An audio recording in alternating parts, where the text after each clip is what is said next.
Doing self-expression in games, that means no AI art, Henry, okay? You gotta draw stuff yourself. Henry, how do you feel about self-expression Oh god, don't pick me. Oh my god. I was about to say Henry too. I feel like you should express yourself more. I feel like it would help. I think it's hard. I think it really feels like you're exposing yourself. I don't think anyone's gonna want to buy a game about my cat dying. Like, no one really cares about that, right? I'd super disagree. You get a cat, you raise it from being that's true. A kitten.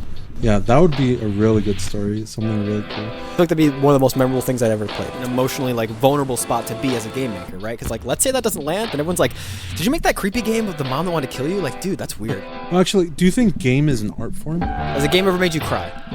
No. Actually, the closest was probably getting over it because I was so mad. You think that if you put yourself out there, people won't care. So you're scared of it, right? You're scared that people won't care. No. I'm not scared of people not caring. Like, that's not... Okay, you think it would make the video worse? If yes. I'm not scared. Videos. He's not scared of anything. I'm not scared, Maxi. What's up, guys? Welcome to the Overscoped podcast. I'm your resident boomer, MZ_F. And joining me today is Maxi Dev on YouTube. Hi. Kobe Dev, also Kobe on YouTube. Hello. And Henry, aka Veras Studios on YouTube. Hello. What's going on, guys? How you been? Yeah, good. How have you been? I've been good because I was in Maxi's new video, so I'm pretty much famous now. I can't believe it, guys. I'm going places. Hell yeah. How'd the video turn out? Turned out pretty good, I think. Like, it's 1 out of 10, so that's all thanks to you. 1 out of 10. Wait. Oh, you mean like it's number 1? Yeah, on the It's YouTube thing. number I was like, one, 1 out of 10 sounds a little low out of the 10 scale. No. But I'll take it. It's like, it's the best performance of the last 10. First. I saw it sort of that's blow good. up, and I was like, damn, you really paid for bots on this one. Thank you. I appreciate that.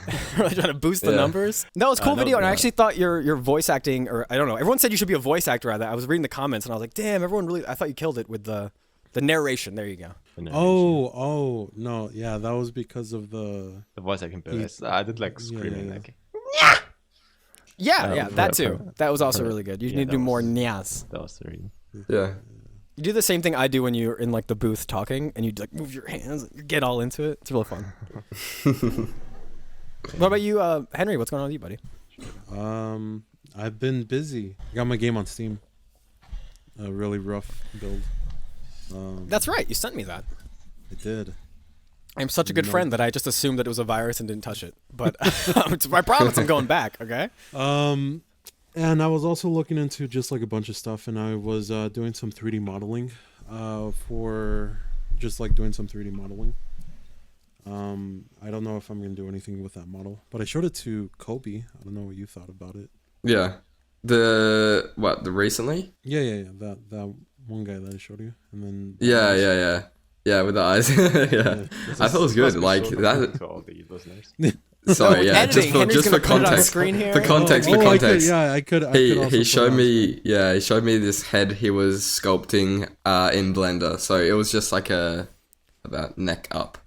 It'd be great here if you just made up some shit, so he'd had to animate it or whatever. He'd have to draw something like and you showed me a dinosaur. Yeah, I had to make like another 3D model just because. Yeah. No. Yeah, exactly. Yeah, but he ended up looking Asian, and I didn't mean to do that. I was just trying to make a human, and I don't know why. Yeah. His ethnicity came. Yeah, he looked Asian. That's what I thought as well. Yeah. Is it for like for game design stuff, right? It was for a game, but I ended up dropping that project just because the game jam that I was going to submit it to like ended, or it was like very close to ending, and I wasn't going to submit to it anyways. And then also, I didn't like the guy that was hosting it. Like he came off really cringe. So I was like, I don't want to submit to this guy, you know. Really? Didn't you put all this work into it, and then at the end you're like, nah, it's cringe? I didn't put a lot of work into it because like he was giving me those vibes, and even at the beginning I was like, I don't know if I want to submit to it just because of the way he's like acting, and all these weird rules that came out of nowhere. Can you think of any? Like what's some weird like a game? I can't think of a game jam weird rule. No Asian characters. Did he say that? You're like, fuck. He said probably. No multiplayer. He said you had to have a public repository, which with me, like, that's fine. But the reason he gave it didn't make any sense. He said that you can't use any AI content and AI generated content. And the way he was going to defend against that was by having a public repository. And I was like, that doesn't make any sense. Like, how does that? Yeah, that's supposed to be- I remember actually looking through this with you. It just Yeah. flicked my memory with that AI stuff. Yeah, It's like, yeah. oh yeah, I remember that. He said no voice actors too, which is, it was meant to be like a solo project, but like a voice actor, I don't feel like is like, that's just like an additional thing, and that wasn't really the problem. Was that he said no voice actors? It's like whatever. If he doesn't want, if he wants it just to be one person, that's fine. But the thing that bothered me is like, why would you want to put voice actors in this anyways? I can say the name. I don't care. Damn. I thought there would be crazy theories in the comment section. Not anymore. Wait, you just edit that out and there can still be crazy theories. Just put like a sound over it. Yeah. So jumping into this episode, guys, something we're going to talk about early on. I want to jump over or cover doing self-expression in games. That means no AI art, Henry, okay? You got to draw stuff yourself. You got to put the characters. You got to do your own voice acting. All right. Doing self-expression in games, where do we fall on it? There's definitely a range for how much you can put into your games or how much people are going to expect you to have. Henry, how do you feel about self-expression Oh God, don't pick gaming? me. Oh my God. I was about to say Henry too. Yeah. I feel like I don't really put much self-expression into the things that I make, and I don't know what the reason for that is. I think, especially for games, I feel like I'm so focused on trying to make a thing work, and then make it look okay, that I don't really think about like how is this expressing anything that I'm, or like where is there even room for self-expression, and also for my videos. I feel like my videos are so unlike me, and I feel like I get worried about like trying to put any of myself in videos, not because like I'm scared of people judging or anything, but just because I don't think it's interesting, You don't think it's interesting No. to share your own perspective on life and try to incorporate that into a game? Is that what you mean? I'm trying to nail down what you mean by not interesting. I feel like you should express yourself more. I feel like it would help. I think it's hard. I think it really feels like you're exposing yourself. You're like, all right, this is me. Please don't make fun of me. Or, you don't want to be cringe. You don't want to overshare. There's like a weird tightrope you walk there when you start sharing personal. It doesn't have to be personal, but emotional things in games. It can be quite tricky. I often feel that there is. In music, I felt this way because I did a lot of like prog rock when I wrote stuff. And I remember one time there was a guy in my college who was like, yeah, but like what kind of emotions are you feeling? What's like your expression in this music? And I was like, none. I just want to make it sound cool. And sometimes I feel like that when we work on games. Like, oh, I just want to make it look cool and feel cool and be fun. But is that like how I'm feeling at any given moment? It's like, no, those really interpersonal thoughts sort of seep out in the little moments between gameplay. Maybe there's a certain character that has a dialogue, or maybe there's a little piece of environment art. Little things like that will sort of be more expressive. But when it comes to like the big overarching things, it's really hard for me to be like the main gameplay loop is like a sad moment in my life. Like that's just way too much. It's like too much of a spotlight, actually, if that makes any sense. So I learned what this expression thing is like 20 minutes ago, like what it means. But I feel like it's in a lot of stuff that I do, like just how like my personality like influences what I do. It's not just like, objectively this is what I think like everybody would say is the best thing to do. No, that's just what I think, what I as me think what's the best thing to do. I'm not sure if that makes sense. That does. But yeah, I think I do it a lot. I think there's like two types. There's like these big gestures, and then these little micro expressions that sort of seep out. And the micro expressions, we're never stopping, right? Those are always going to be part of us. There's going to be little gameplay decisions that we make, and they're just going to come from whatever childhood or stuff that makes us think the way we do, games that we liked growing up. And I think that maybe was what you're explaining. Like these micro expressions are always going to come into like how we animate and how we draw or how we incorporate game design ideas. I think that's what you're saying. I don't want to put words in your mouth, Maxi. Yeah. Yeah. That's what I mean. Kobe, how do you feel about it? So in terms of micro expressions, I guess you could say that for everyone does it. I can think of an example like playing a certain game, like for my one, just playing tabs has kind of really set the scene for how I want my game to kind of feel, as general game feel, I guess you could say. But in terms of actual like expressing myself as an identity in like YouTube videos and stuff and my actual game, I'm not actually sure, because I feel like my game is more like a product, not really me. and it's just an idea I have. Like, it's not really meant to like be like me, you know. And for YouTube videos, I feel like, in a sense, yes, because it's like I'm writing the script, I'm putting my own personal writing voice into it, and also my physical voice when I do the voiceovers. And similar to with editing as well, it's like things that I would like to see. Like when I'm editing, I kind of had like thoughts and like, oh, I would like this to be like this. I want like some text here. So I guess, yeah, in a sense with YouTube videos, yeah.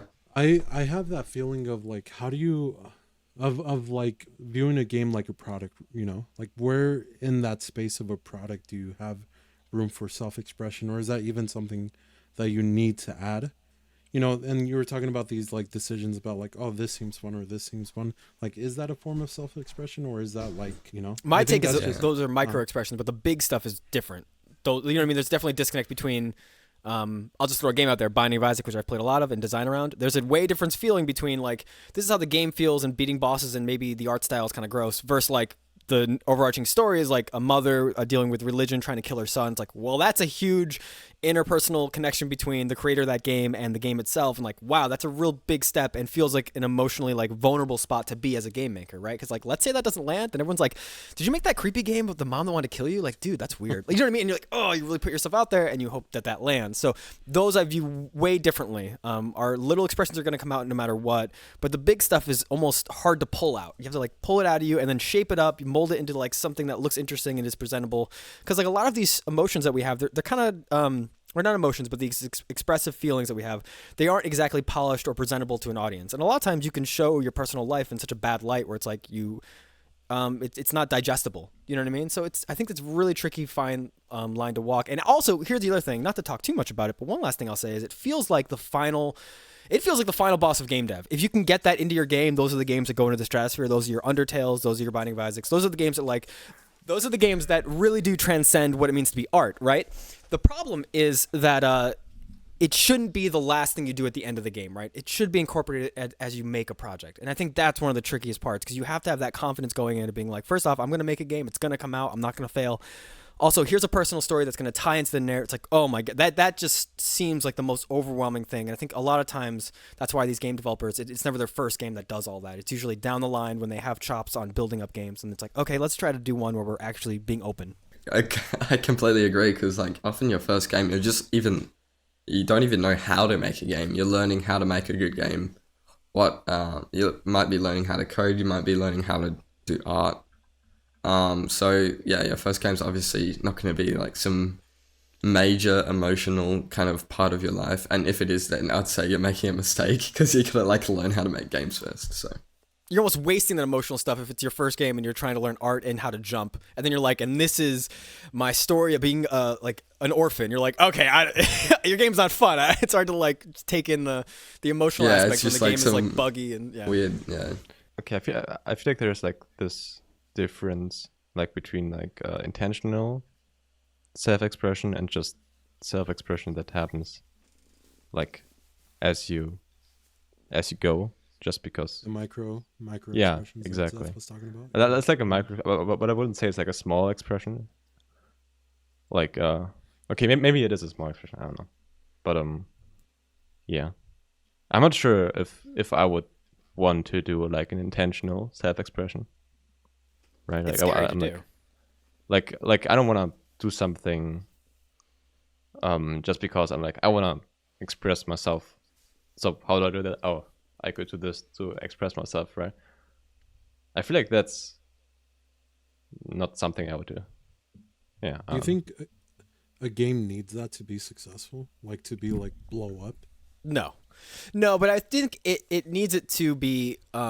No, it doesn't. No, it doesn't need it to be anything. It's a different way you can go. There's all these paths and forks in the game development world, and one of them is being like emotionally connecting with your audience. And when you do that, it can be probably one of the most powerful things in the world. There's a reason why I have an Isaac tattoo. There's a reason why like there are certain things that just transcend, and I'll just be like, yeah, this thing meant a lot to me, and it will always mean a lot to me. It's okay not to do that, but if that's something you want to do, it's good to be cognizant of like this is a skill you have to learn as well. You can't just like focus on making games and at the very end tack on that emotional connection. It's like no, just be aware like this is going to be a process and you're probably going to miss on that. Like your first game where you're sharing or being open about an emotional or writing stories basically is what I'm describing. It's probably not going to be a slam dunk either, right? So these are all muscles we're trying to build up, and it is weird to put one of them off to the side because it doesn't feel as important. I think as game devs, we always sort of shit on story. We're like, story, who cares? A lot of us play games that don't have story or skip story. But if you listen to people playing games, I think they care about story quite a bit. Do you think that if you don't put some form of self-expression to your game, that... Well, actually, do you think game is an art form? Of course. Yeah. Do you think that all games are pieces of art? Of course, but art is such a dog shit term because what's like the famous thing where someone grabs like a toilet and turns it sideways and calls that art? Everything is technically art depending on who's looking at it and who intends it to be art. So depending on how esoteric you want to get, of course, it's all art and there's art in everything. So, I mean, it's as much art as a movie, as any. I know it's not a satisfying satisfying answer, Henry. right? I'm sorry. I was like, listen to Blade of Grass's art, you fucking idiot. No, but well, I was thinking about, I have a friend who she's like really into like a bunch of like small indie people, like people that I have never heard of. I don't know if anybody here would have ever heard of. I can't tell you because I don't remember their names, but they were like these big like indie people. But the reason why I think she liked them was because they had these like huge, like, it felt like each game that they made was like this like canvas of themselves, right? It's like the self-expression, that the thing that we're talking about, and it felt like because they put themselves into their games, like it seemed like it was taken more seriously as a piece of art rather than something like dry, like or not dry, but something that people would consider it less of. Like maybe like Call of Duty, Yeah, absolutely. Yeah, for sure. Yeah, maybe that's also like a different type of consumer you target there. Like, if the, I mean, I don't play games to see someone else's self-expression. At least, what do you You never played Yeah, a big story games to game? relax, yeah. yeah, I You never jumped into like a big story game and felt like an emotional impact. Have you ever cried at a game? Actually, that's a great question. Has a game ever made you cry? No. Not Actually, the closest was probably getting over it because I was so mad. yeah, like yeah, stuff where I'm mad or something. Like Yeah. Well, mad's different. You get mad at the finals. when you're like doing in bad. like in Rainbow, like when yeah, I or can- Overwatch. Every Overwatch game. I might have cried there, but no, not like from a story, like because story sad. Have you ever been like emotionally? Maybe crying's not the right phrase, but have you been emotionally impacted by a story? I feel like I have too. I feel like I'm emotionally like closed off, like in real life, and I don't know why, but it's like whenever I consume a piece of media, it sort of like allows me to feel those emotions that I normally don't feel like on a day-to-day basis, Yeah. Like I remember when my dog died when I was in middle school, like I didn't cry like at all, and it wasn't because I wasn't sad. Like I was sad, I just didn't like, I felt like I didn't feel it as much. And I feel like whenever I watch or like play a game or something, I tend to like open myself up to feeling those. And I don't know why I do that. Like it's not like something I'm purposely trying to do, but just, but so yeah, yes. The Last of Us was probably a game that did that. Oh yeah, the second one also, but that was because it's so bad, bro. Made you cry because the game is bad. Yeah, because it felt like a piece of me was like, I was so excited for the game, and I was like, it was, The Last of Us is like one of my favorite games, right? So when the second one came out, and it was like such a huge like piece of shit, like the characters were so poorly written, and it felt like I was watching, writers just like jerk themselves off on front, We're jerking on. Sorry.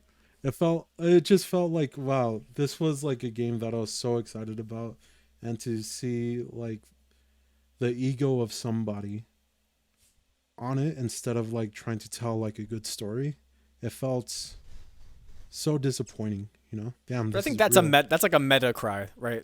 If you're like the gameplay was the story was so disappointing, you're like, this is not really about the game. It was more like, well, I don't know, if you have attachment to characters and they sort of take them in bad directions. Yeah, yeah. It was like they took these characters that I was like, you know, attached to, and it was like, damn, they're like dead in the worst sense of like they're not even themselves, you know, anymore. Yeah. Like I don't know if any of you have Like played they're the game possessed or something. Yeah. Have you guys played it or anything? I played a lot of the first one. I played the game through, and then I used to play multiplayer with friends all the time, and I really, really liked it. But the second one, I just missed the mark. I watched the show. The show was very good. That show was okay. Oh, I thought it was a good show. Now your opinion means less. No, I'm just kidding. I thought the third episode was good. The one with the gay guy, gay Jordan Peterson.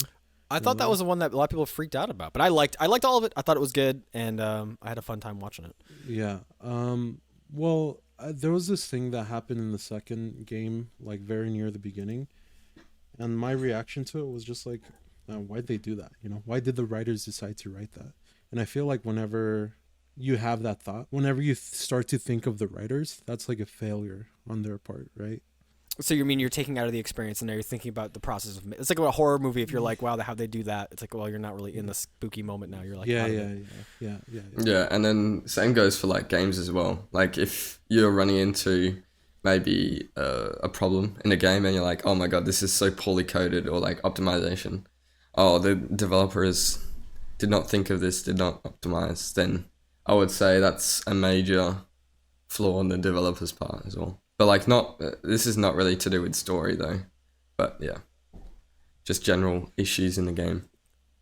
Talking about self-expression, I feel like that is maybe like a bad outcome. Like if you're so like invested in like trying to, I don't know if that's self-expression though, you know? Like what is that? If somebody is like wanting to do something so daring that they forget about making something good, you know? The bad answer is that almost everything is self-expression. It's just a matter of if it's intentional or unintentional self-expression, which is not, I understand it's not very satisfying an answer, which is why I sliced it into those two categories, but of like little small things that seep into your game, like big grandiose gestures. I'm trying to think of games that made me actually like really sad. You know what's a weird one that hit me? And I don't remember quite why, but I played through BioShock Infinite years after it came out for the first time. I'd never played it. And there were little moments in the game, not even the ending, although the ending does hit me hard. I don't know why. I have to rewatch the cutscene at the very end to relive it. But even little interactions with story characters, there's certain things that characters can do that sort of makes me feel like they're grounded in real people. Yeah, and then certain interactions they'll just give me like chills is the best way to describe it. I'm not like fucking bawling over the game every checkpoint. I'm just crying for no reason. But you'll have little moments where things are just like, oh man, that felt like these are real people in real situations. And that's a really interesting thing to do, or hard thing to do, because it's such a fantastical story with all these crazy nonsense things happening.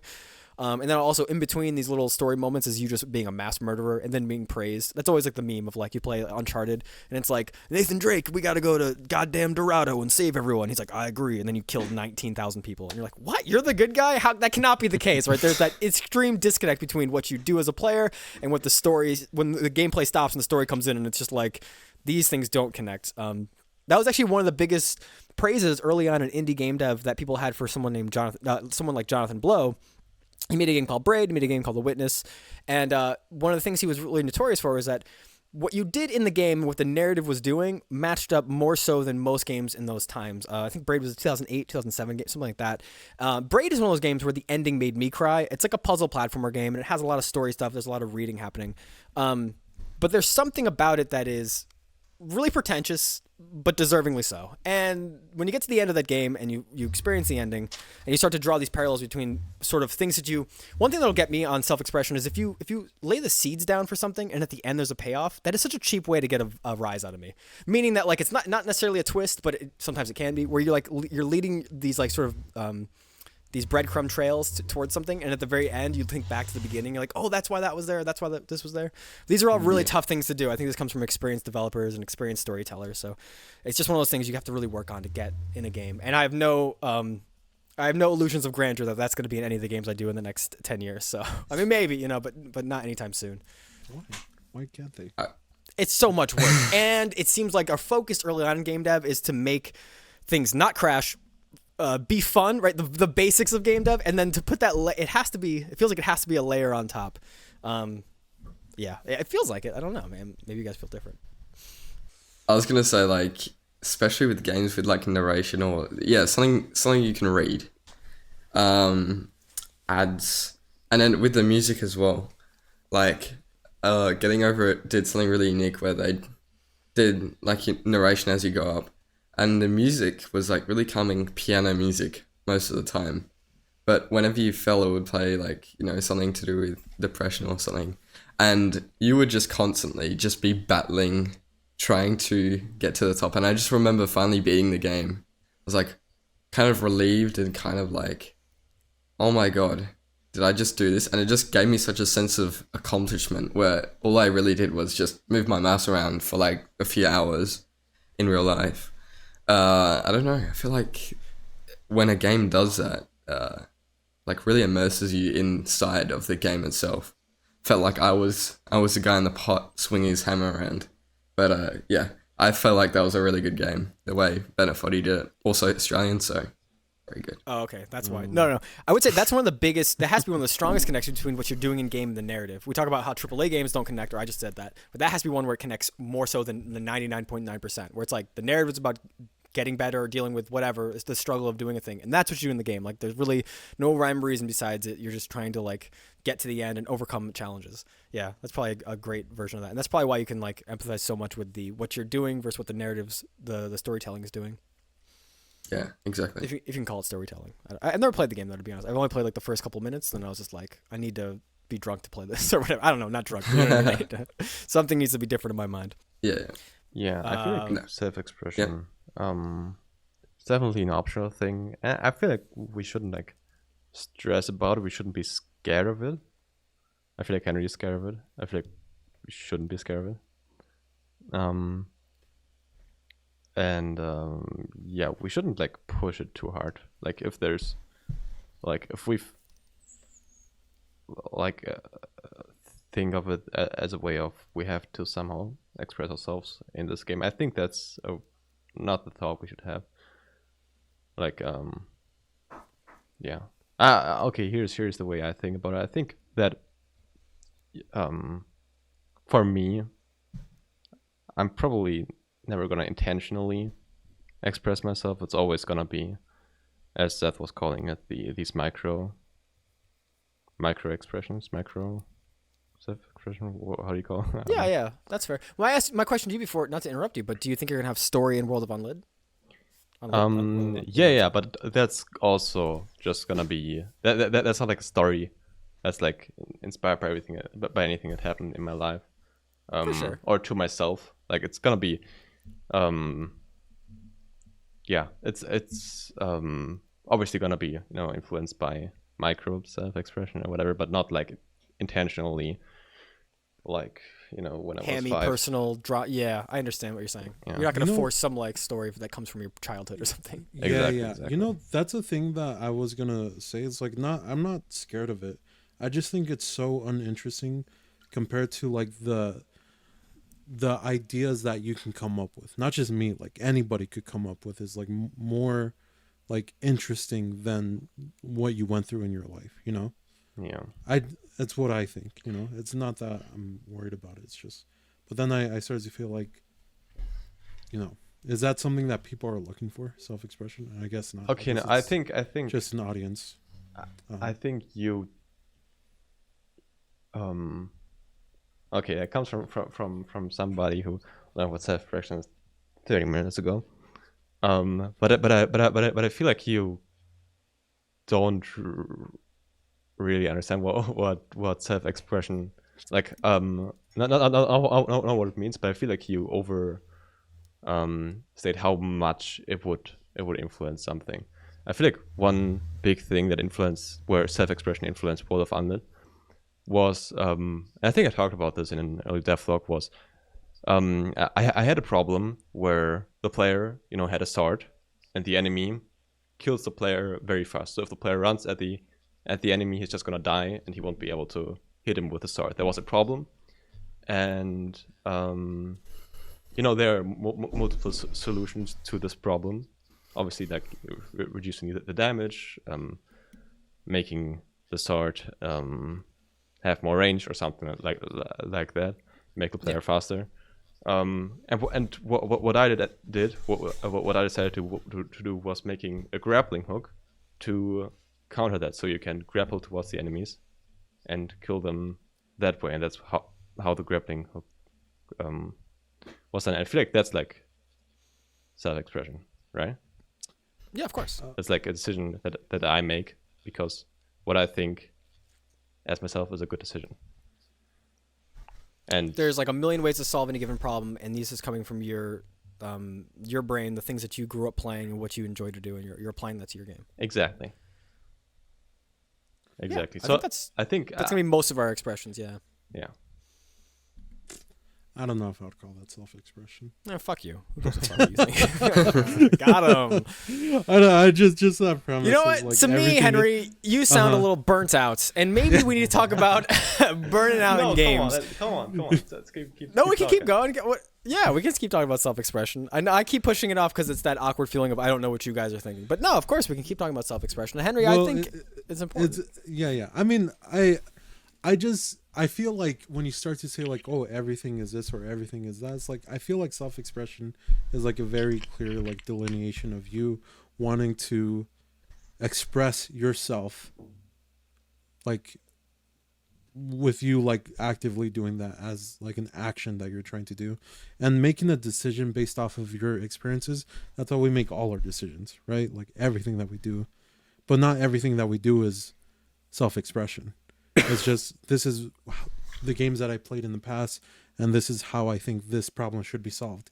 And I feel like if you say that's a form of self-expression, I just feel... I mean, it's not that I say this is objectively the best way to solve this problem. It's just like that I think this is fun, so that's why I solve this problem this way. So if I wanted to, if I would work in a big company and I had the same problem, I would probably like solve it differently because, I'm not the... Is that true? The only or you one. might get overruled. You might want to solve it that way, and they go, no, we're not going to do that, right? And it's like, all right, well, yeah, it's like, even though it's not my preferred. It might be objectively speaking like not a good decision, but I know that I want it to be that way. I think, I think of grappling hook, I think, yeah, fun. I like grappling hooks. And but if there was somebody I have to, explain this decision to, I would be like, yeah, grappling hooks are fun, right? And he'd be like, what the fuck? That completely destroys the balance of the game, The bigger issue there, I think, so Henry's not, well, you can correct me if I'm wrong, Henry. It feels like you don't feel like totally okay saying that every little thing that we do making games is self-expression. It sort of demeans the term of self-expression. But I think what's really happening there is that there are all these little decisions that we make, and the bigger self-expression that actually is being presented is us making our own game. Because in actuality, we could just be making a game with a team. We could be helping out other people, and this wouldn't really be our self-expression. We'd be like, all right, I think we should do this. We'll compromise and do that. We would sort of make a game, but it wouldn't be our vision. But because we're making our own games, this is our self-expression. And there's all these hundreds or thousands of little things that we're doing in our game to make it what it is. Those are the feelings of self-expression. They come together to form the actual game. And when you show someone the game, it's like, this is my idea of a fun game, right? That's the self-expression, like encapsulated. I guess. Nah. That's good. Yeah, That's smart. I guess if you want to say, I guess if you want to say it that way. Yeah. I guess you can say it's self-expression. Also, begrudgingly, we win. this intentional way of self-expression. I feel like you are scared of putting yourself. I mean, I know you are scared of putting yourself out there, like in your own. I'm not scared. Videos. He's not scared of anything. I'm not scared, Maxi. You're not scared. You are scared. I'm not scared. Some do the chicken sound. You are afraid of. These Germans, let me tell you. Bitch. You're a pussy. No, So you're a pussy-ass bitch, you, and- you think okay, you think that if you put yourself out there, people won't care. So you're scared of it, right? You're scared that people won't care if you put No, yourself no, out no, no, no. there. I'm not scared of people not caring. Like that's not. Okay, you think it would make the video worse if Yes. you would do that, right? Wait, really? You Yes. think wait, say that again. I want Henry to say that. You think what's going to be worse? I think if this isn't like specifically about self-expression, but if I like start to add in things about my life, I feel like that's not interesting, you know? And like as a viewer, I don't give a fuck about this guy, you know? It's like Casey Neistat. Like you showed me that one Casey Neistat video, and I was like, this is so uninteresting. Like I don't care about this guy. And Well, it's not to be like, fair, I haven't thought about Casey Neistat since 2013. But yeah, but today, I mean, we could make. But that's your job as a creator, right? Of any artist creator, like you, if you are going to present yourself, you need to like slowly get them into. I do agree that not everyone's going to care right away. I feel that in my videos. If I do a video saying these are all the games I made in whatever year, it's like, well, part of me the whole time is thinking like, who gives a fuck? Like you have to make it interesting. That's a hard thing to do. well, I think don't just give up on it. the interesting part about that isn't like, I think when I think of it as a viewer, you know, I don't really care about the games that you're making unless Fuck I you. have followed you. Sorry. I mean, like, I care about like what is possible for me for someone like me to make something in a year, you know, and what's, you know, if this guy can do it, you are one example. Then, you know, if you can make all these really high quality things, and you're like working a job and doing all these other things, like that's cool. Like maybe I could do it, you know. But away from the YouTube stuff, what about the game dev stuff? Are you afraid to put yourself into a game? No, I mean you don't have to put like it's not like I'm me Henry in the game, but like, yeah, can you explain that? Because I didn't think you were gonna agree with Maxie when he said that you were afraid it was gonna make the game worse. I was like, wait, seriously? I wouldn't think that. Game is different just because it's what Kobe said. It's like a game is like a product, right? Like I'm trying to sell this, and I don't really. It's not that I'm worried that it's going to make it worse. It's just I don't even see where to put myself in, you know? And it's not even something I'm interested in doing. But it was just a thought that I had of like, if somebody saw that, like, is this a lesser form of art because I'm not doing that, you know? And I think, Yeah. I don't know if you guys would disagree with that, but I feel like some people would agree that it is lesser because of that. But am I making art? I'm making a game. Is that art? Games are art. Yeah. But Like- yeah, you're not happy with the way I describe art, so I don't know if we're gonna loop on that one. Go ahead. No, I didn't disagree with. Well, I with said the art everything's thing. art, and you're like, shut up, and I was like, that's fair.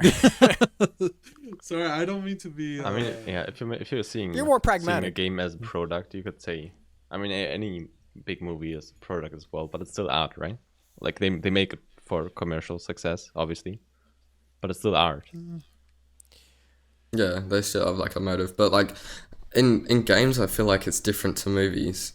Like I don't think anyone's gonna want to buy a game about my very real scenario of my cat dying. Like no one really cares about that, right? I'd super disagree. um, I actually disagree. If you really told a story about a cat dying and it was sad and emotional and it was just like this really slow. No, not melodic- just like a cat dying, but my cat dying. So, Right, that's what like, I'm saying. Yeah. I mean, think it would be amazing. How would you even tell the story in a game? Exactly, that's the problem. So like, I feel like it's hard. just different It's kinds hard. of stories you can tell in videos, movies. Let's and be games. honest. If you told a story, sorry to interrupt. If you told a story about your cat dying, it's gonna stand out way more than the 99th fucking roguelike top-down shooter that we're all fucking making. Like, But how do seriously, you that's do really that? how do you tell such a story? in Well, a game? roguelike shooters are easy. So you get an isometric camera. I'm just kidding. Yeah, I got him. How do you tell a story? I mean, there's tons of different genres, right? You could do like a point and click. You could do a narrative-based story. You could have a story. I mean, most of it's going to be story-based games, aren't gameplay, right? Walking simulators. There are a lot of different games that don't have what we'd consider traditional gameplay, right? Yeah.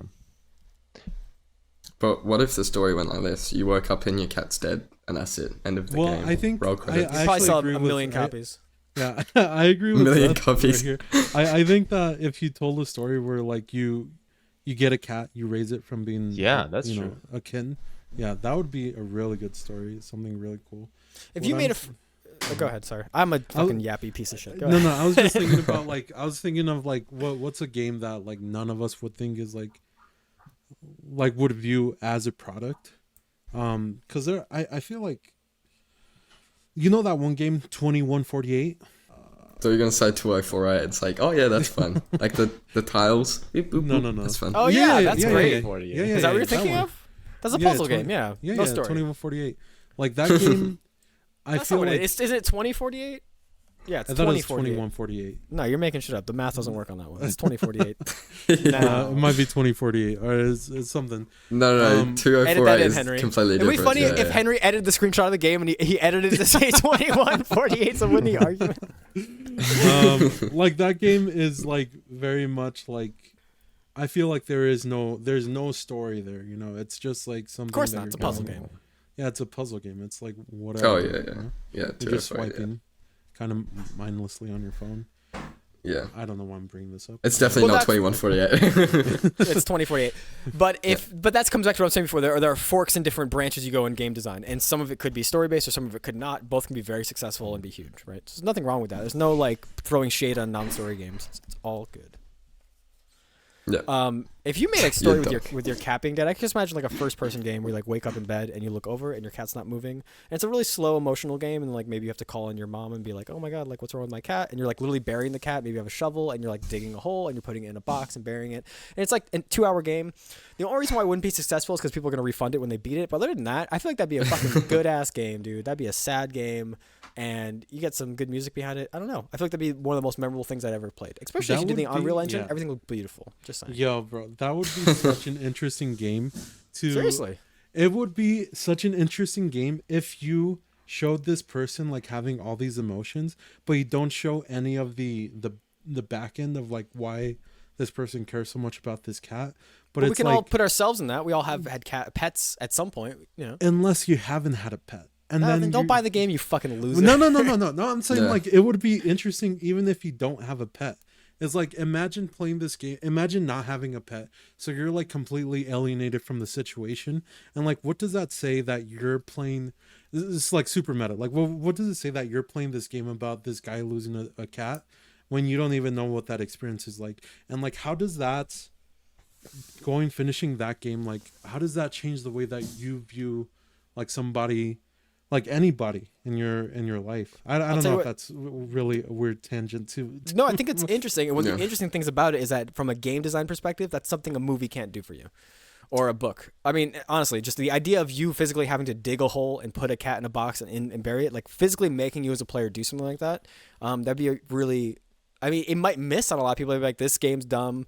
I don't care. But I mean, for most people that understand where indie games are going, what they're trying to do, I think that would be really interesting and be unique. Yeah. Should I just quit my game and make a cat game? Would it be so funny if you cut to 2 years from now and Kobe was a millionaire on a yacht being like, well, let me tell you, the Overscoped podcast really was holding me back from my cat game. Yeah, all because last week I just, I mean, if you're watching this and you haven't watched last episode, you would know that I didn't actually have a cat that died. So, I can't make it. It's not going to be a genuine experience, unfortunately. It'd be funny to play your game and be like, that's not what it's like when my cat died. Like, you just are judging it like, it's full of shit. I'm just like, what would happen? So the cat would be dead, and then the person would be sad. And the risk of falling too far off of the topic, which I think we're light years beyond at this point, I will say that I had not even a hamster. My ex-girlfriend had a rat, and we weren't allowed to have it in this apartment complex. And the dog barked at it while it was in its like little box. It's like living, it has like a window. You know what I'm saying? It's like a crate.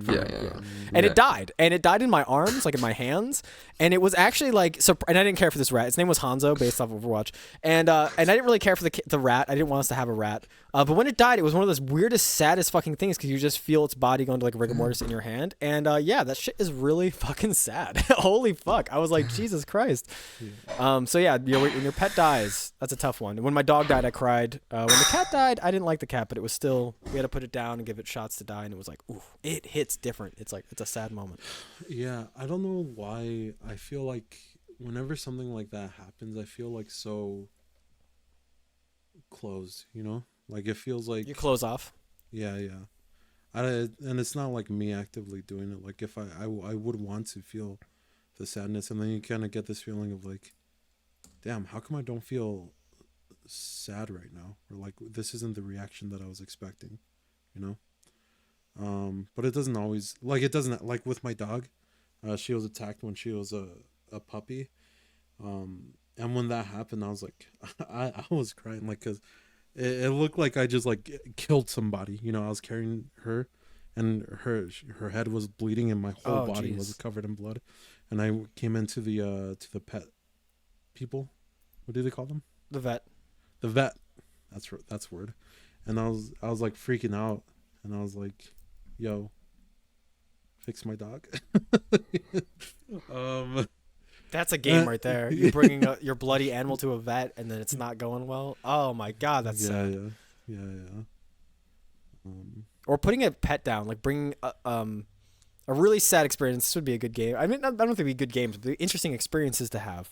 I wouldn't even call these games. It'd be experiences if you could code this and put it together and have it be something. Is the if you guys ever done this, bringing a pet to the vet to be put down? It's like the animal's not like in dire straits. They're just old and they can't keep going on living, whatever medical bills, all the sad stuff that exists in real life. That's a real depressing feeling. And then a lot of times with the vet, it almost feels manipulative where they're like, well, for $13,000, we can put like a fake liver in them. And you're like, well, I ain't got that kind of money for this 19-year-old dog or whatever. You know, so you have to make that decision of like, and then they say, "Oh, for $10 we can put him down." So we can put him down, yeah. And it almost feels like they judge you. They're like, "Well, you don't really have enough money to love your dog, do you?" And you go, "No, I work at the grocery store. I don't have that kind of moolah rolling around." Yeah, but there's some interesting, really sad moments there. I think making a sad moment game, I think that's probably a genre that exists that's really powerful, and we are too much of gamer boys where we're like, we just want to make cool stuff explode, grappling hooks and shotguns. But it is probably a whole niche that exists that is probably easier to do and probably resonates with an audience really powerfully. I mean, I have to do some research into that. Do you know this one game? It was called like Walk Through a Graveyard or something, or maybe that was like what the game actually was. And it was like this one game where you're playing as this old woman, and you're just in a graveyard. Is that the right word? The cemetery.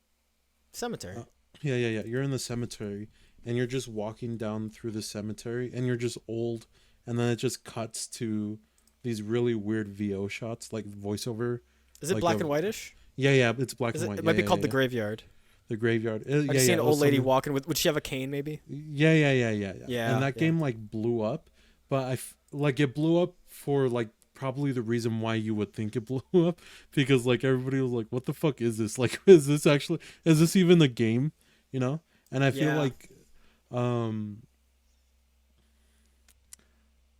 if I tried to make something like that, I feel like that's the kind of reception I would get. You know? I was like, "This isn't the game. You know? What the fuck is this?" I don't even think it's like telling the story it wants to tell in the right way.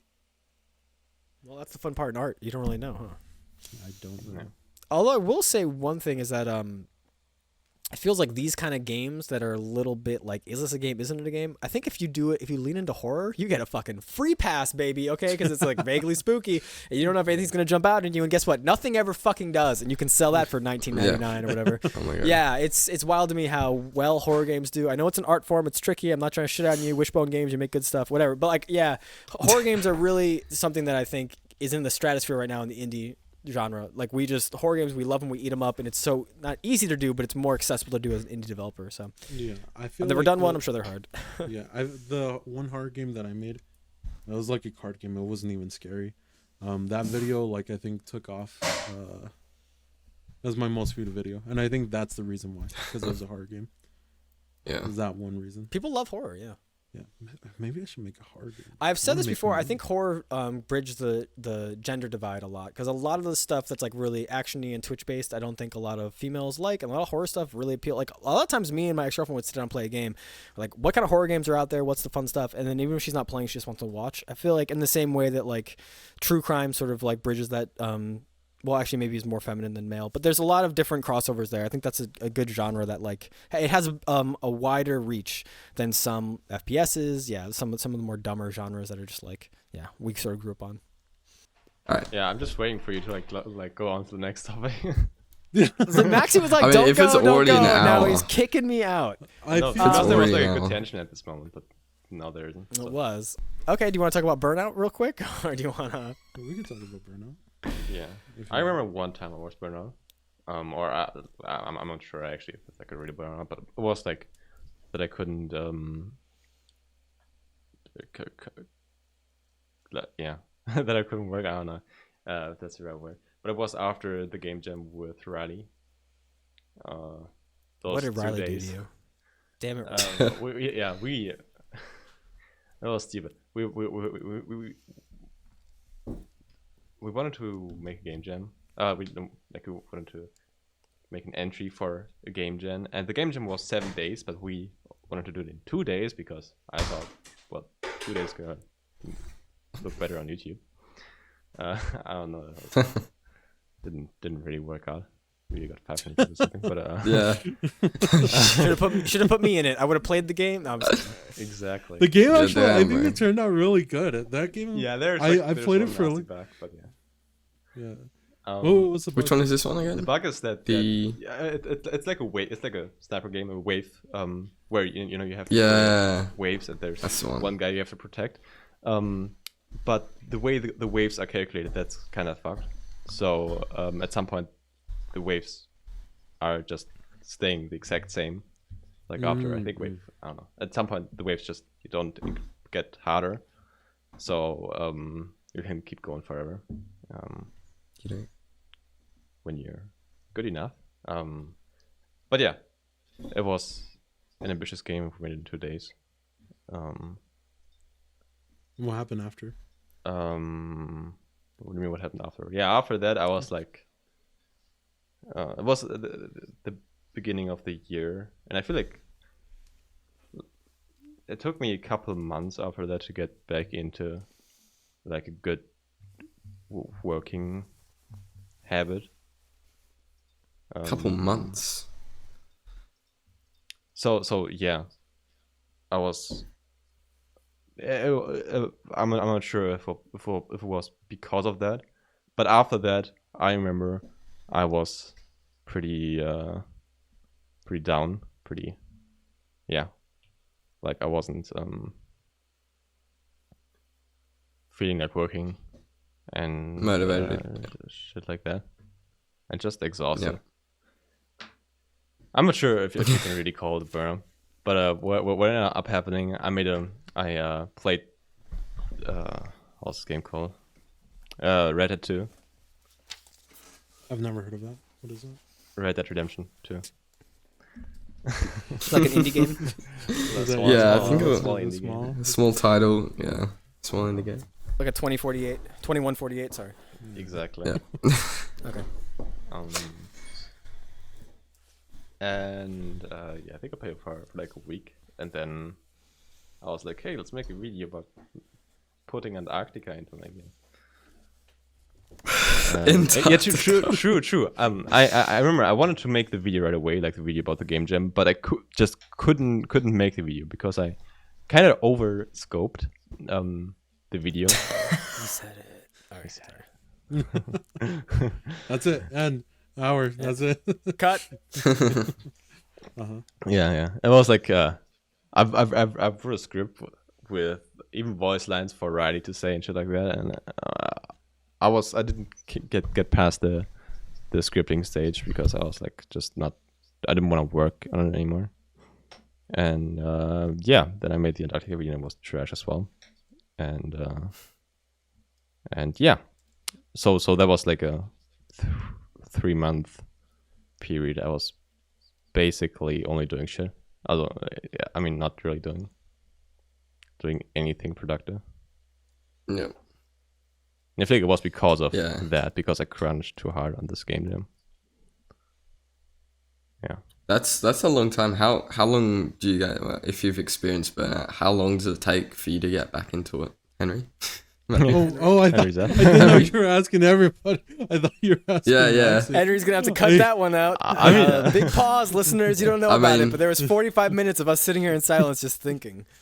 I don't know. I don't know if I've ever experienced burnout. I feel like we were talking about this briefly, but I feel like it's difficult for me to say what is burnout and what isn't, because Same. I feel like a lot of times I'm just like, I think the problem with me isn't burnout. It's just like I just can't sit down and work. I said that. Yeah. Yeah. But More of a focus issue. yeah, no, it's not even the focus. It's like the initial. Just like the initial, because once I actually sit Getting down, yeah. yeah, it's like I'm just fine. being I can lazy. sit down. You mean you're just like kind of being a piece of shit, Henry, huh? Is that what Max is Yeah, trying to so say? you're just like lazy, unmotivated, no work Good for ethic. nothing. I think I'm like that too, by the way. A piece of shit. Yeah, piece of shit. Yeah. I was gonna say that, Maxi. You did kind of seem like a piece of shit, but I didn't. We're all thinking it. Yeah. Got I know sometimes I just play Rainbow instead of. I'm like I could work right now, but I'm just playing Rainbow. I guess that's. You're just- playing Rainbow Right now. in the podcast. Exactly. That's. This guy's just Whenever your speech slows down, I'm assuming you're doing bad in Rainbow. Like, oh no, he's about to lose. Yeah. And I put the mouse Thought right you were here. deep in thought. They're just planting a bomb or whatever the fuck happens in that. Yeah. All right, But I'll actually, talk. Okay. I'm gonna be No, go ahead, honest. Maxi. Yeah. I'm ready for you to talk. Go. Rainbow, Go. I'm Rainbow's listening. right there. Not open, but the Steam library Rainbow sits is above. This my guy is ready to get playing games and being unmotivated already. It's very safe to say after this podcast, he will not be working on the Where's Waldo video that I've been waiting for years now. It's been Yes. 2013 he when's started that coming video. out? That's another thing. Yo, bro. Yeah. Sorry. Go ahead. Where is Waldo? That is the question. No, Yeah. I'm like- that's. I'm sorry, not I'm finishing not- the video because I know that I can finish it in like 1 day. So I'm like, I can finish it Then whenever. finish so it. Let me just work on the next video. He does Oh, this okay. shit all the time. Didn't you buy the outfit and everything? He has like 5 videos that he's like almost done with, and he's just not putting them out. This guy. He's like, it's just fucking. You know that boss video has been sitting on his computer for like 2 months. Like that was Yes. almost. I done. remembered when you first asked for help on the thumbnail. That was like 3 months ago when you Yeah, first it was asked for help on the fucking thumbnail, crazy, bro. But it was a good Yeah. thumbnail. Okay, took time to wait, cook. but Let that him cook. actually had a good reason. And He it's waited for actually exactly. It's your fault. Because What? You asked me, I give it to you the next day, you dumb fuck. Okay, Get the wait. fuck out of here. It's your End fault the that podcast. that I'm it's fighting released Maxi. now. Get It's your over fault here, that it's Maxi. released now. Yeah. Without Okay, you, good. would still I'll be- take credit. Would still be on my neck. But yeah, Burnout. yeah. Everyone I showed to either didn't record properly, or like didn't record from the start or something, or like there was some issue there, why I couldn't use their playtest. So then when you came along and I asked you, can you play that? You said yes, you did it, and it was awesome. And that's how I discovered this. Why are you talking about this? We're talking about Burnout. Well, we were just more focused on your career and when the Where's Waldo game's coming out. Yeah. More important, true. Yeah, what about you, Zach? I have never experienced burnout, but I'm so young in this game development career path. In terms of So doing young. videos, I started months ago doing the game jam stuff, and I've never yet burnt out. I feel like sometimes it really sucks and I hate doing it. And then I go to work and I put milk on a shelf and I feel like there's nothing more worse than this. There's nothing that feels like I'm wasting my life more than this. So every day I come home and I really do want to work on stuff. But that being said, oftentimes I point out that one of the worst parts about working on this genre of YouTube and game dev and writing scripts and whatever, blah, blah, blah, all the spiel I always give. One of the worst parts is it feels like there's a million spinning plates. Now, as I'm doing more and more of this, and I potentially could run into maybe burnout in different places, I'm starting to realize that the spinning plates is not just a negative. There are two sides to that coin. Yes, spinning plates means there's a lot to balance, there's a lot to learn, but it also means that if I'm not really feeling one, I can jump on stream and just try to talk to people in stream. That's a YouTube thing. Now I'm working on that. Or let's say the YouTube stuff, I'm just not feeling it. Okay, let's just work on coding. Maybe the coding stuff's not going well. Now I can just work on art. So being able to transition from thing to thing, I think can kind of prevent you from burning out. I think the real issue I might run into when it comes to burnout is if things feel like they're all coming to a head, meaning that like the game's not good, the art's not helping, whatever. If everything felt like you needed a big reboot or restart, that's where I think I'd be. Or if I lost progress, holy fuck, I'd murder a motherfucker. If my laptop went and I had to go back a couple months and restart redoing shit, you'd be like, where'd MZF go? He jumped off a fucking bridge, okay? Because that shit would kill me, okay?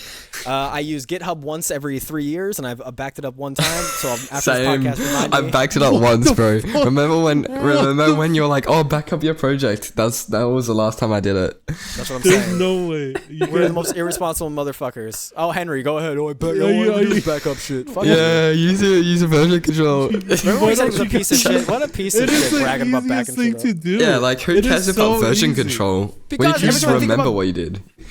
Every time I think don't about trust backing GitHub. something up, I think about, it would be better if I just made something. So we just keep fucking making shit, right, Bro, Henry? it takes literally 2 seconds. You go to another tab, you click add, you click push, and then that's it. That's all you have to do. You lost me. So much work, bro. What were the steps again? Fucks up my project. So I don't want it to fuck up my project, so I just do manual backups. Hell yeah, no. If I That's lose even more work. my main SSD, what that happens. SSD can just die sometimes, right? I have a backup from like 1 month ago from World of Unreal, and that's fine, right? I can just 1 month? Oof. A couple weeks. That's pretty recent, bro. A month is really recent. yeah. Should be doing like once a year. Depends on what I did in the month, I guess. Yeah, I think I've done 0 work in the past month. Again, but Well, you're doing college. You're younger. yeah. I wouldn't say I'm burnt out because I'm doing other stuff that are like actually useful. But like, yeah, game dev wise, yeah. I feel like having a variety of things you can do, It and helps. you're not forced. Yeah, exactly. And you're not forced to do like one specific thing at a time. I think the way you burn out is by forcing yourself to do one specific thing at a It's one of the hardest things to do, too. Yeah. That's so interesting that you said that. Everything I say is interesting, isn't it, Henry? Yeah, Or are we it's talking so about Max? interesting that, I agree, this should buddy. just be you. This podcast. Yeah. Keep Oh my going. God. Lay it on. Let me hear it. The interesting that you said was that when you get tired of something, you switch to something else, and I feel like that's like a positive. That you phrased it as a positive, but Yeah. whenever I come across like that experience of,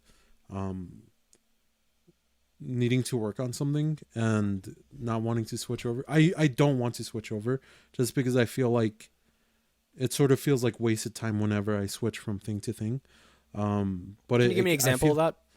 like the 3D character that I was working on, right? It felt like I needed to get this character done in order to continue with the game, and I came up with a bunch of reasons why. But if I'm being honest, like what Maxi said to me at the time is probably true. I could just use a placeholder, like Mixamo character and continue working on the project. But I got it stuck in my head that like I need to, which is also true. Like there are benefits to working on the 3D character right now, but then I don't know Blender that well, So it felt like I got stalled for a long time because I was focusing on like just finishing this one thing before I continued, but I just don't know how to do that thing, And recently, I have like super recently, like the past few days, I feel like I have been a lot more productive just because I have been jumping around from thing to thing to thing more, just like whatever needs to get done, I'll jump on that, Get done. Yep, I feel like sure. that's the best. Like if you can like finish something, so you don't have to get back to that, but then you can free your mind up by working on something else. That you don't just abandon something, because I feel like that's what I do sometimes. Like the boss video, I kind of abandoned it when I just worked on a different video, because it just wasn't on my mind anymore. Wait, I lost my train of thought. Something's happening in Rainbow Six, isn't it? What happened? They Yeah, planted a bomb? There's nothing. Yeah. My mouse is right here. Come on. See, he went back to he paused the game. He pre-recorded the video. He's playing right now, just talking. Yes. Yeah. Speaking of trains, Max is really into trains. Yeah. No. One thing I will say that sort of I thought Henry was going to touch on, but you didn't, is that sometimes it feels it can get into a flow state, and then the nature of the I don't want to say the job, but the nature of the art form means you have to jump. Like sometimes you just do need art, and you were killing it on code, and that does suck. When you're in a flow state, you're having a good time. For me, I have really hard transitions where when I do art, I listen to people talk. When I do coding, I listen to music. And if I'm really feeling it on one or the other, and then having to transition, it does feel like this is taking sort of the wind out of my sails a little bit. But I mean, like I said, there's pros and cons to that whole thing, and I'd rather be able to transition than just to be like. It's tempting to say, hey, I'm going to work on a project for someone for a couple months and I'm just going to do art. But I know after a couple weeks of doing art, there is going to be a feeling of just like, oh, man, oh, my God, I'm so done with this. Like, yeah, I could see it. I could definitely see it. What was I thinking about? You better start saying something before you're off the podcast is what it sounded like after that. That's like the boss just brought you into his office. Listen here, Maxi. You've had a good True. run. Yeah. So the problem with the switching around is, it works fine sometimes if you're just like, I don't want to keep like working on the video. I can just code a little bit, or I don't want to keep coding. I can just work on the video a little bit. Is if you have a problem like a code problem, or okay, there's like a big bulk of work you have to do, with video editing. For example, you gotta do a bunch of green screen clips. You gotta put them into After Effects. It's just like a lot of bulk work you gotta do. And then you switch away from that. The work isn't like it's not gonna be less work. So it's not gonna turn fun just by just over time. So for me, sometimes if I do that, I just won't do it ever. Like if I switch away from it, I won't get back to it. I'll just keep switching to and nothing gets done. New things. Yeah. So Like the thing that you were stalled on before, you're still stalled on now because it's still the same thing that you have. exactly. Yeah. So it's yeah. There's like if you Yeah, I feel like I don't run into that problem because I'm just stalled with this one thing, and I just am stalled here, and then everything else gets stalled because of that. And I feel like the thing that you were saying about like by the nature of the work, sometimes you have to switch. That is kind of like the reason why I ran into this stall problem, was because I finished like the coding stuff that I was working on, and for me like the coding stuff is the most enjoyable part, just because it's so Nerd. yeah, it's easy for you, right? Like it's not like you have, like, coding. it's like something you really have to. It's something you will get done, and there's no big question mark whether or not you can get it done. Yes, like it is, that's with the character. Yeah. Yes. Yeah. Coding is like a for sure. Like if I get stuck on a bug, well, first of all, I enjoy that. Like that's fun. It's like it's like you're solving a puzzle, and also I know like this bug isn't gonna stop me. Yeah. So it's never a problem for Stoppable. me. There was this one bug that did. It's the only bug I never figured out. Like it's still to this day, I don't know what the problem was, but I just couldn't move the character. Don't know what was wrong with that. I couldn't move. No, the character didn't move. I don't know why. I still don't know. I still think about that. This haunts you. I didn't. It That does. came out of nowhere. You were like, listen. Some days I wake up in the middle of the night in a cold sweat. I just think of this, yeah. I was couldn't thinking. move. I was just I'm moving still an empty thinking game object. Yeah. Whenever there's a bug that happens, You probably missed a semicolon somewhere. no, Yeah, you probably did. Yeah, what an idiot. You would see that. I look through everything. Whenever there's a bug that happens, I always like think about it, like when I'm not even at the computer, and then I will a lot of times. I don't know if this happens to you guys, but I'll solve like a bug, like while I'm doing something else, like I'm throwing trash away. Yep. Like, oh, figured it out. Yeah. Or Just came out of maybe not nowhere. a bug, but a problem. Because bugs sometimes I don't know what's Yeah. happening, but a problem will be like, how do I solve this Yeah. problem? Yeah, I'll do yeah. that. And the worst is when I try to sleep and I'll just 100%. lay there and it's like it just replays and I'm like, I think I got it. And I have to just get up and do it just to make sure. Yeah. That happened. Yeah. Coding is fun. Yo, I disagree. we should- Coding is fun. Coding is I fun. still disagree. No, it's fun. It's whatever. Oh, now that Maxi says that, okay. Maxi's just got a cool haircut. I don't have to tell you. Get a haircut, buddy. My I was gonna dad shave did my it, head. and it's actually less hair on one side now than on the other side. Oh, no one really. Nah, But he's it's good honest. You see haircut. that? That's how I know I can trust Maxi. All right, guys. I think that's the end of this episode. We've been going for 14 and a half hours, and it's been a good one. I think we really nailed down on what are we talking about? Being burnt out and a cat dying. Sometimes your cat's got to die, and if you don't make a game about it, how you Yeah. going to make a couple big ones, a couple dollarinos?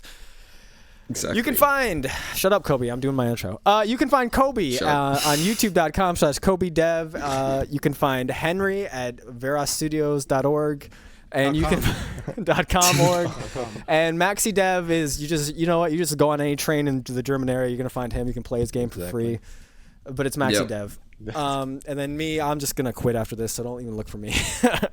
Thank you guys so much for watching. This was Overscope podcast number 3. And if we're back in next week, then you know that we had a good time. All right, thanks for watching, guys.